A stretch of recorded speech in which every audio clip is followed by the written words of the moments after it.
ختم ہو گئی. اس کے بعد کون چلا؟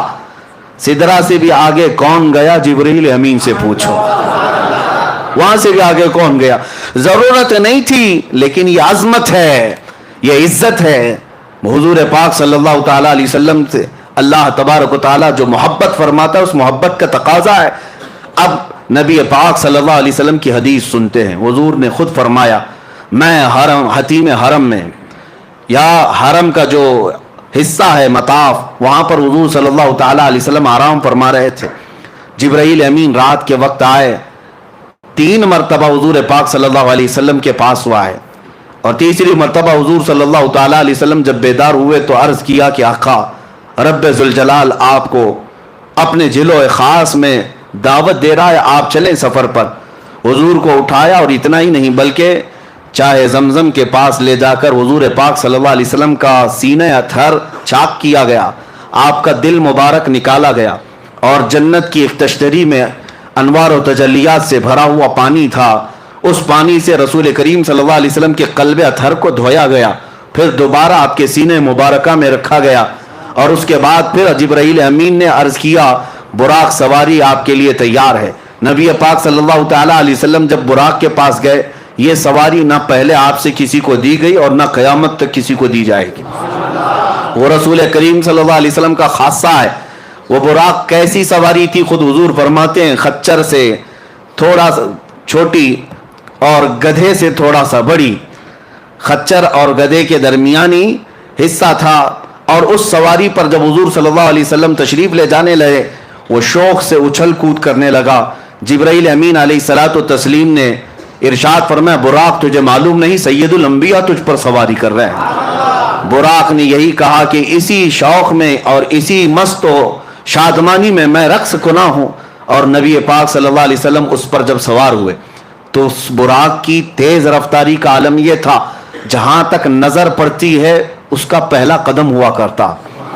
اب وہ سواری سے میرے آقا صلی اللہ تعالی علیہ وسلم نکلے، اور آپ کے سفر کی جو پہلی منزل تھی وہ بیت المقدس.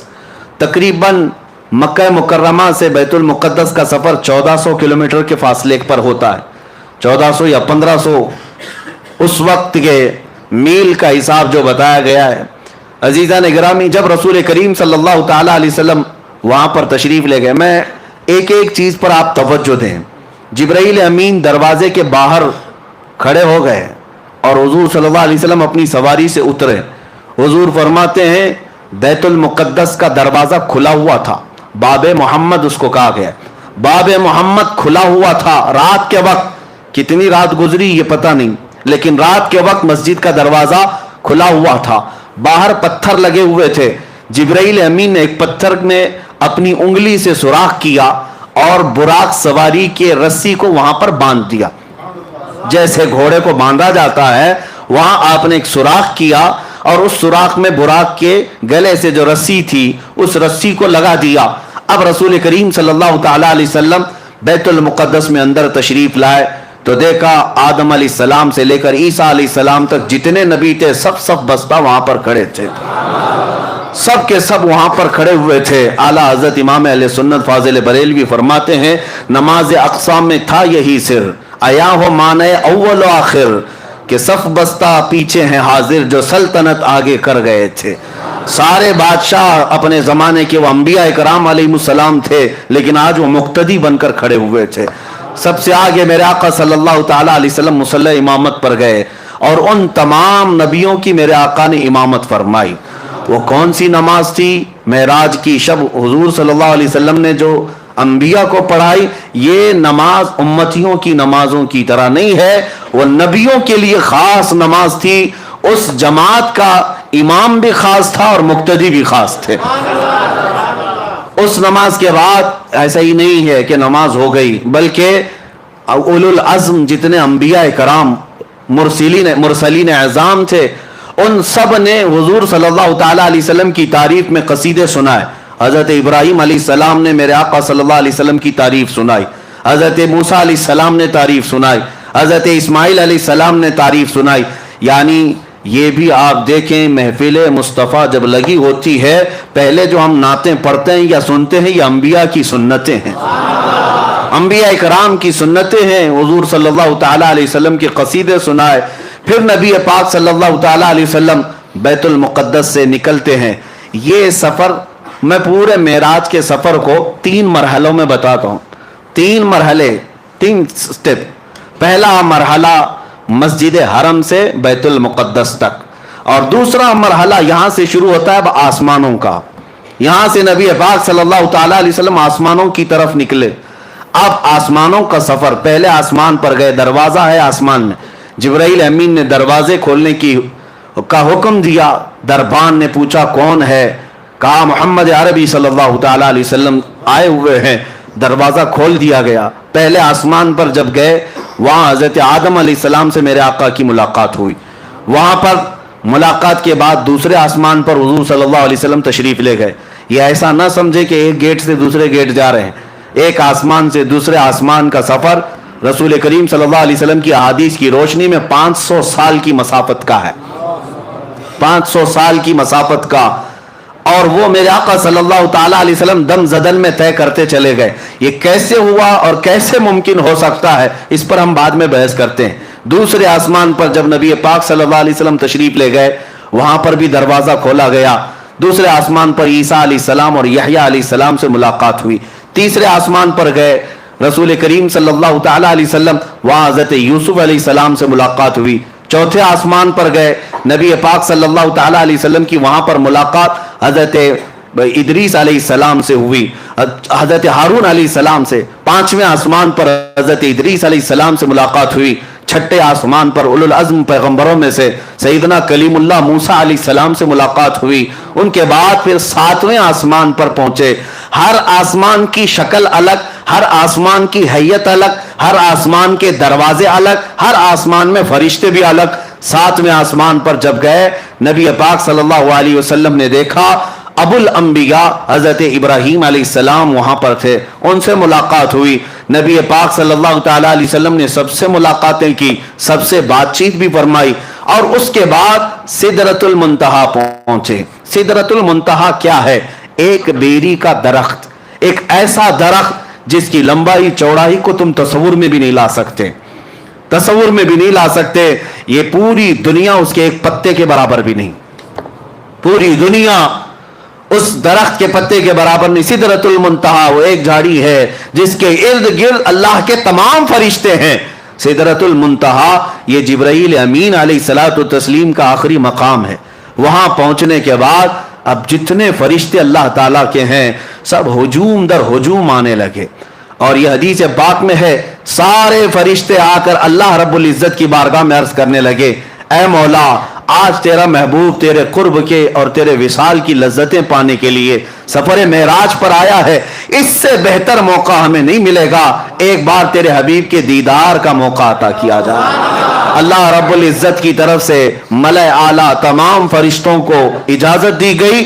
حضور صلی اللہ تعالیٰ علیہ وسلم ارشاد فرماتے ہیں میں سدرۃ المنتہا کے پاس تھا، فرشتے ہجوم در ہجوم آتے اور زیارت کرتے، درود پڑھتے اور نکلتے چلے جاتے۔ وہ کیسا سما تھا، وہ کیسا نور کا وہ ماحول تھا کہ اس لمحے، یہ کتنے لمحے گزرا، کتنا زمانہ گزرا، ہم میں سے کوئی ادراک نہیں کر سکتا، تصور نہیں کر سکتا۔ سدرۃ المنتہا کے سفر کے بعد یہ دوسرا مرحلہ ختم ہوا، یہ سیکنڈ سٹیپ، 3 سٹیپ میں بتا رہا ہوں۔ تیسرا مرحلہ سدرۃ المنتہا کے بعد براق کو بھی چھوڑ دیا گیا، جبرائیل امین بھی وہاں رک گئے، اور حضور صلی اللہ علیہ وسلم نے ان سے کہا کہ چلو جبرائیل آگے، تو جبرائیل کہنے لگے لو دنوت انملتن، اگر میں ایک رائی کے دانے کے برابر بھی آگے بڑھ جاؤں تو اللہ کی تجلی سے میرے پر جل جائیں گے، اس سے زیادہ کی لمٹ نہیں ہے، اس سے آگے نہیں جا سکتا۔ آپ تشریف لے جائیں، آپ کا رب آپ کا حامی و ناصر ہے۔ نبی پاک صلی اللہ علیہ وسلم اس کے آگے کا جو سفر فرماتے ہیں، پھر بھی ابھی ایک سواری لائی گئی جس کو رف رف کہا گیا۔ رف رف یہ براق سے بھی کئی ہزار درجے تیز رفتار، براق سے کئی ہزار درجے تیز رفتار۔ اس میں جب نبی پاک صلی اللہ تعالیٰ علیہ وسلم سوار ہوئے تو جہاں تک جبرائیل کی نظریں جاتی تھی وہاں تک رف رف گیا۔ پھر حضور صلی اللہ تعالیٰ علیہ وسلم کو رف رف سے بھی اترنے کا حکم ہوا۔ رف رف سے جب آپ صلی اللہ علیہ وسلم اتر آئے تو اس سواری کو بھی چھوڑ دیا گیا۔ اب حکم ہوا کہ اب محبوب اکیلے جائیں, اس سے آگے اب کسی کا سفر نہیں ہے, اب آپ اکیلے جائیں. اب جس جگہ میرے آقا صلی اللہ علیہ وسلم گئے اس کو کہتے ہیں لا مکان. اس کو کیا کہتے ہیں؟ لا مکان. لا مکان کا مطلب ہوتا ہے مکان ہے ہی نہیں, جگہ ہے ہی نہیں. کیا بولو گے اس کو؟ اس کا نام کیا ہے؟ اس کا نام کیا؟ اچھا, اور دوسری بات, وہ کہاں ہے, کیسا ہے, کدھر ہے, یہ بھی نہیں پتا. ہم یہاں ہیں تو ہمارے جہتیں ہیں, 6 جہت مشہور ہے. جہت کس کو کہتے ہیں؟ ڈائریکشنز کو. ایک سامنے, ایک پیچھے, ایک دائیں, ایک بائیں, ایک اوپر, ایک نیچے, اس کو جہت کہتے ہیں. سامنے ہونا, پیچھے ہونا, دائیں ہونا, بائیں ہونا, اوپر ہونا, نیچے ہونا, یہ جہت ہے, یہ سمت ہے. نبی پاک صلی اللہ تعالی علیہ وسلم جہاں تشریف لے گئے وہاں کوئی جہت ہی نہیں, کوئی جہت نہیں. وہاں سامنے بھی نہیں کہہ سکتے, پیچھے بھی نہیں کہہ سکتے, دائیں بھی نہیں, بائیں بھی نہیں, اوپر بھی نہیں, نیچے بھی نہیں. یہ صرف مکان میں ہوتا ہے, لا مکان میں نہیں ہوتا. لا مکان میں جہتیں نہیں ہوتی. اسی کو اعلیٰ حضرت فرماتے ہیں خرد سے کہہ دو کہ سر جھکا لے. خرد کہتے ہیں عقل کو, عقل کے گھوڑے دوڑانے والوں, خرد سے کہہ دو کہ سر جھکا لے. یہاں جہت کو پڑے ہیں لالے, یعنی جہت جو ہے سمت ان کو خود ہی نہیں معلوم. اعلیٰ حضرت فرماتے ہیں یہاں جہت کو پڑے ہیں لالے, کسے بتائیں کدھر گئے تھے. نبی پاک صلی اللہ تعالی علیہ وسلم کدھر گئے تھے, کون بتائے؟ ادھر گئے تھے کہ ادھر گئے تھے, ادھر گئے تھے کہ ادھر گئے تھے. اعلیٰ حضرت فرماتے ہیں ادھر ادھر بھی مکان میں ہے, لا مکان میں ہے ہی نہیں. لا مکان میں ادھر ادھر بھی نہیں, یہاں وہاں بھی نہیں, بلکہ وہ لا مکان ہے. اب رسول پاک صلی اللہ علیہ وسلم کا وہ نوری سفر یہ تیسرے مرحلے کا ہے. اب میں آپ کو بتاؤں 3 سفروں کے لیے 3 الگ الگ شان میرے مصطفیٰ کو دی گئی ہے, الگ الگ شان. ظاہر سی بات ہے میں آپ کو بتاؤں ہر سفر کے کپڑے الگ ہوتے ہیں, ہر سفر کے کپڑے الگ ہوتے ہیں. کشمیر جاؤ تو ٹھنڈی کا لباس لے کے جاؤ. ہاں اکثر ٹھنڈیوں کے موسم میں یوں ہی نہیں جاتے, کسی گرم جگہ پر جا رہے ہوں تو وہاں کے کپڑے الگ ہوتے ہیں. ہر جگہ کے کپڑے الگ ہوتے ہیں. جہاں کا سفر کرنا ہے ویسا لباس, ویسا کھانا. اب نبی پاک صلی اللہ تعالی علیہ وسلم کے اس سفر میں ائمہ اکرام نے فرمایا پہلا سفر جو تھا وہ عالم بشریت کا تھا, مسجد حرم سے مسجد اقصی تک, یہ عالم بشریت کا سفر تھا, بشریت کا. اور اب سے یہاں سے بیت المقدس سے سدرۃ المنتہا تک نبی پاک صلی اللہ علیہ وسلم کی نورانیت کا سفر تھا, اور سدرۃ المنتہا سے عرش الہی اور لامکاں کا سفر حقیقت محمدیہ کا تھا. اب اس حقیقت محمدیہ کو کوئی پہچان نہیں سکتا. بشریت بھی میرے آقا میں ہے, نورانیت بھی میرے آقا میں ہے, اور حقیقت بھی میرے آقا میں ہے. اور ہر جگہ کا لباس الگ ہے, اور ہر جگہ کی معراج ہوئی. ہر جگہ کی معراج کسے کہتے ہیں؟ عروج کو, بلندی کو. ہر جگہ وہ چیز میرے آقا کو دی گئی جس کو عام انسان کر ہی نہیں سکتا, عام انسان کر ہی نہیں سکتا. بشریت میں میرے آقا کو ایسا لے جایا گیا کہ مسجد حرم سے مسجد اقصی تک کا سفر کتنے چھوٹے لمحے میں کرایا گیا. کیا کوئی یہ بشر کر سکتا ہے؟ یہ عالم بشریت کی معراج تھی, اور یہ بھی معجزہ ہے. اب بیت المقدس سے سدرۃ المنتہا کا سفر یہ نورانیت کا سفر ہے, اور وہ سفر بھی کوئی فرشتہ بھی نہیں کر سکتا. وہ نبی پاک صلی اللہ تعالی علیہ وسلم کو معراج دی گئی. اب سدرۃ المنتہا سے رب ذوالجلال کی وصال اور قرب تک کی سب کا سفر یہ حقیقت محمدیہ کا سفر تھا. وہاں بھی معراج حضور کی, بشریت کی بھی معراج ہے, نورانیت کی بھی معراج ہے, اور حقیقت کی بھی معراج ہے. ہر کیفیت اور ہر مرحلے کی معراج. اب یہ 3 مرحلوں سے جو سفر ہوا, اب میں آپ کو بتاؤں حضور رف رف کو چھوڑ کر پھر آگے کیسے گئے, آگے کیسے گئے, کدھر جاتے تھے, کہاں جاتے تھے. حضور پاک صلی اللہ تعالی علیہ وسلم فرماتے ہیں تنہائی کی وجہ سے بے چینی ہوئی, گھبراہٹ ہوئی. کسی کو ہوتی ہے بشریت کا تقاضا ہو, یا ایسی جگہ پر پہلی مرتبہ آمد جو جگہ ہی نہیں, وہاں کیا ہے, صرف نور ہی نور ہے, صرف نور ہی نور ہے. اور نور کا میں آپ کو بتاتا ہوں ایسا کیسے ہو سکتا ہے.